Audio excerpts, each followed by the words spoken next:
true stories that make us say, wow, God. Wow, God. Wow, God. This was the darkest valley of my life. It would not be wasted. Even if we're striving to be at the top of the mountain and we're stuck here at the midway point, sometimes we don't understand. It's okay. God is there. And it was just so dark. You're wearing your headlamp, you can't see. And I'm falling asleep on the mountain. Like, I'm trying to walk up the summit and I literally was falling asleep. Every part of me wanted to quit. Hi, I'm Rob Vischer. In the year 2000, at the top of Pikes Peak in Colorado, an old shop called the Summit House used to sell world-famous donuts. At least that's what the sign said. I only know because in high school, my youth group climbed Pikes Peak in a day. From 3 a.m. to the early afternoon, all 125 of us climbed the over 14,000-foot summit. By the time I reached the Summit House, I was exhausted. I was too tired to care about a picture, and I didn't even want a donut. My mountaintop experience was laying down on a greasy donut shop floor and falling asleep for over an hour with only my backpack as a pillow. For me, when I think about mountaintop experiences, I think less about accomplishment or achievement and more about rest. When I hear David talk about the valley of the shadow of death, I think, wow, that's a long hike. And in our first story, Elle walks that long hike with God and her daughter Selah. Hey there, my name is Elle Cardell. My firstborn, Selah, was born with a single ventricle heart. A normal heart has 2 ventricles, so for her, she would have 1 ventricle doing the work of 2. This was very unexpected news, especially as a first-time mom, and it totally wrecked me. Selah essentially means to worship God in all of his splendor, to ponder on the truths of who he is. And so this name that we had picked for her was our prayer for her life. And I know that this name was without a doubt meant to be hers, especially going into her story. She was undoubtedly meant to carry it. Now, fast forward to November 6, 2021. And after a 48-hour induction, our Selah girl was born. I only had 60 seconds of skin-to-skin contact with her before she had to be reeled off to the NICU. Selah would go on to need multiple open heart surgeries in the first few months of her life. On November 11th, her first procedure was scheduled, and it turned into an emergency, life-threatening surgery. We honestly didn't know if she was going to make it. She was in the OR for 14 hours that day. But thanks be to God, she made it, and God's mercy just washed over me. I was so thankful that Selah pulled through. Just a couple days later, she had something called a pericardial effusion, which would require her chest to need to be opened unexpectedly. Selah's name and Romans 8:28 both became my anchors during this time. Romans 8:28 tells us that God uses all things for his glory, not some things, all things. And this too, whatever this was, the darkest valley of my life, it would not be wasted. So things had been going fairly steady and well with Selah, and we were supposed to go home on November 25th, 2021, which was Thanksgiving Day. It was going to be the best Thanksgiving ever, but God had other plans. Our discharge got delayed because for some reason, Selah's oxygen levels kept randomly dipping and we didn't know why, which meant she needed some tests to be run to ensure she was truly okay. Well, the following day, which was Black Friday, it was around 4 a.m. and the nurse had just come into the room to take Selah's vitals. I walked over to help settle Selah after being woken up because she was quite grumpy. I had her sweet little head in my arms, and all of a sudden, she was no longer crying, and she just went limp. As they rushed Selah to the ICU, they asked us to stay put and promised to keep us updated. The room was so quiet while my husband and I laid on the floor of it, weeping and holding one another, pleading and praying to God to spare her. But I can remember looking at him with this odd sense of peace in my heart and saying, I just want her little body to be at peace. But after 32 minutes of nearly perfect CPR, we were able to see her. Selah hardly looked like herself. For hours I stood by her, holding her hand, rubbing her toes, and singing the blessing by Carrie Job in her ear. Could she hear me? I had no idea, but I like to think that she could. Selah was in a fragile state, but also a much better one. One of the most powerful parts of this story is the fact that Selah had something still attached to her called just-in-case lines. The thing is, because we were supposed to be discharged the day before, she should have already had these lines removed. But because of the delay, they left them on her just in case.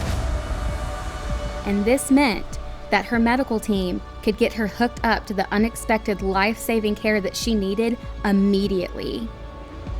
Selah would go on to have 2 major heart surgeries after this when she was older, called the Glen and the Fontaine. Because of these surgeries, her quality of life is now like anyone else's. She is a joy-filled, almost 4-year-old who so very clearly has the mark of our great God on her life. God did not have to heal her in order for him to be good and for his glory to be revealed. He used Selah's journey to do an incredibly powerful work, not just in her heart, but mine. And it was in this place, it was in the valley, the darkest season of my life, where I learned how to truly delight in him and find the joy offered to us in our everyday. Elle felt God walking with her in her deepest valley. But in our next story, a raspberry helped Suzanne learn that God isn't just with her in valleys. When referencing God, we talk a lot about him being on the mountaintop with us. We talk a lot about him being in the valley with us. We don't talk so much about the mountain in referencing the midway point, like this just area in between. It's the ordinary life. It's where we live the majority of our life. Raspberry bushes have always been in my world. We had them in my yard growing up. I had them at my house. We had them at my grandparents' house. I've always had them in the places me and my husband have lived. In my last house, I was there for 6 years. 6 years, and I planted raspberry bushes on year 2. You might know if you have ever had fruit-bearing plants or trees that it's not common for them to bear fruit the first year or 2.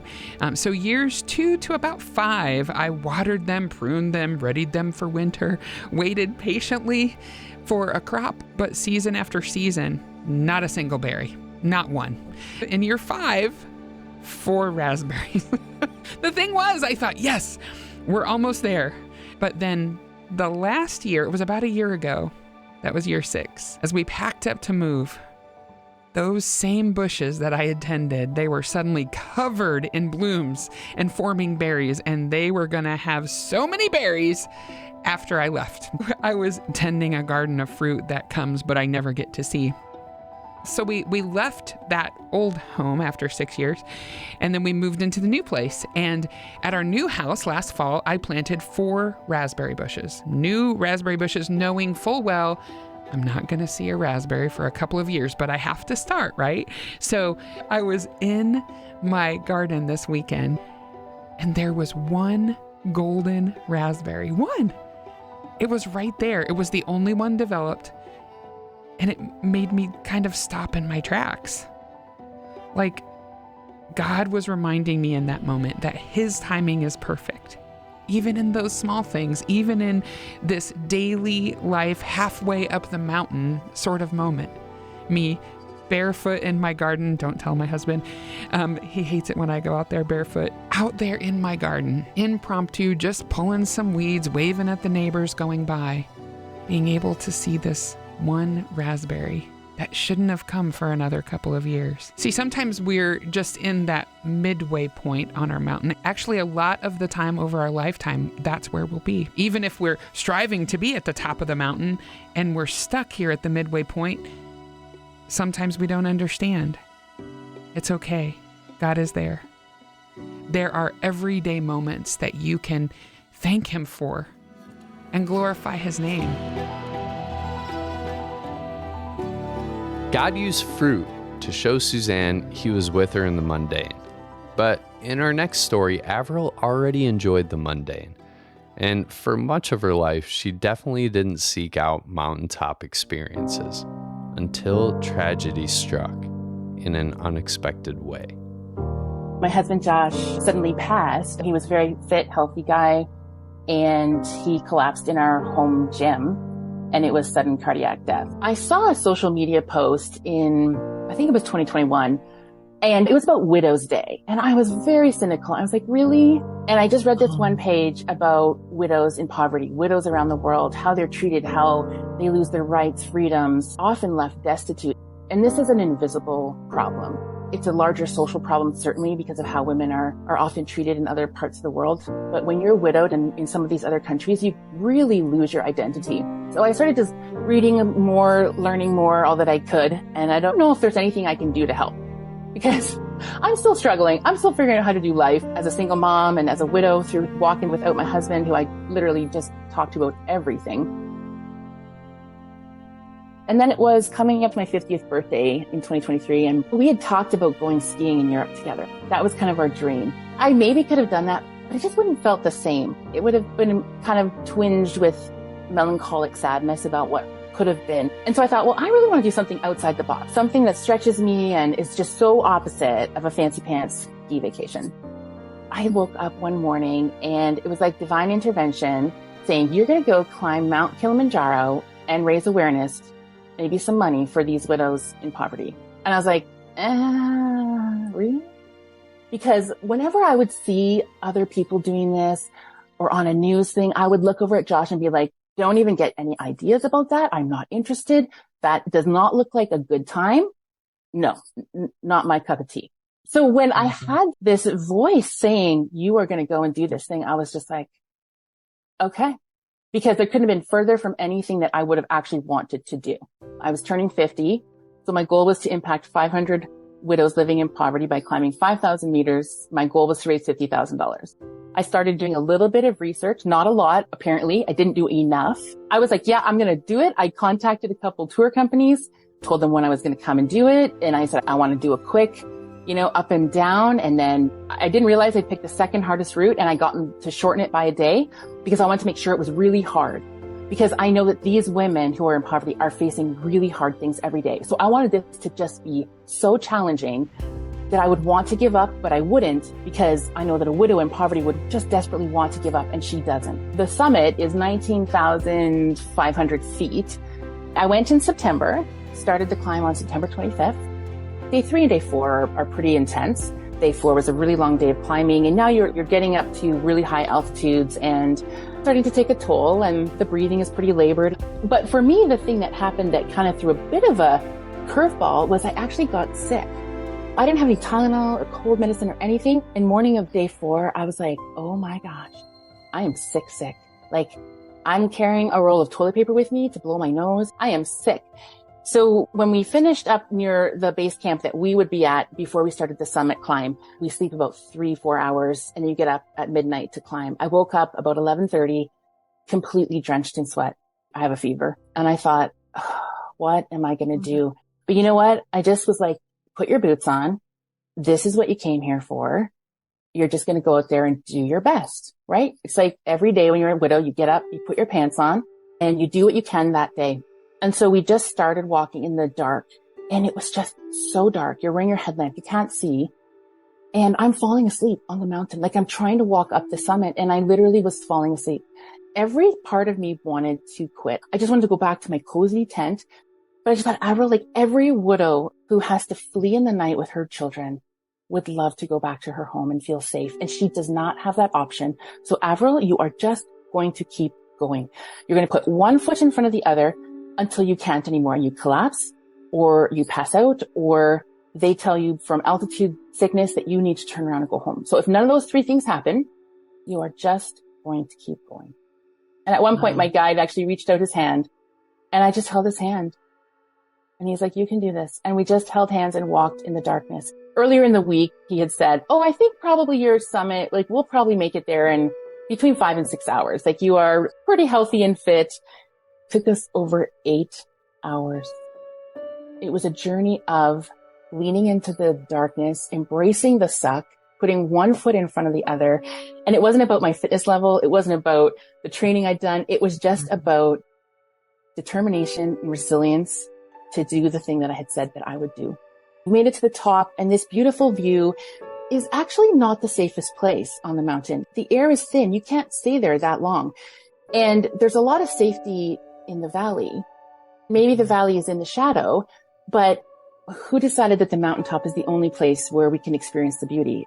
Just embracing the lowness of the valley for what it is, and the safety and all the oxygen and the greenery of the life and the beautiful water. Sometimes we just have to remember that being in the valley is actually an okay place to be. It doesn't always need to be that mountaintop experience.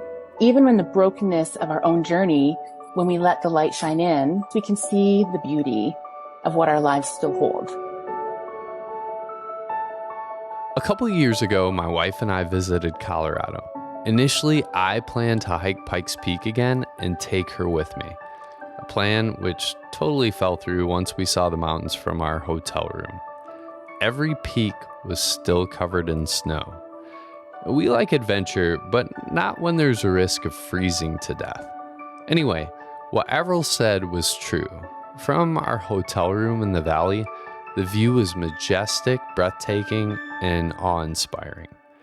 Remembering Pikes Peak and that view and hearing these stories reminds me that God gives me what I need when I need it. And whether I'm like Elle, hiking through the valley of the shadow of death, or like Suzanne, walking along a mundane path with one golden raspberry, or even like Averil, who needed the challenge of climbing to a mountaintop. No matter where I am in the journey, God is with me. And that makes me say, wow, God. And when I say wow, God, I mean the one true living God, the God of Abraham, Isaac, and Jacob.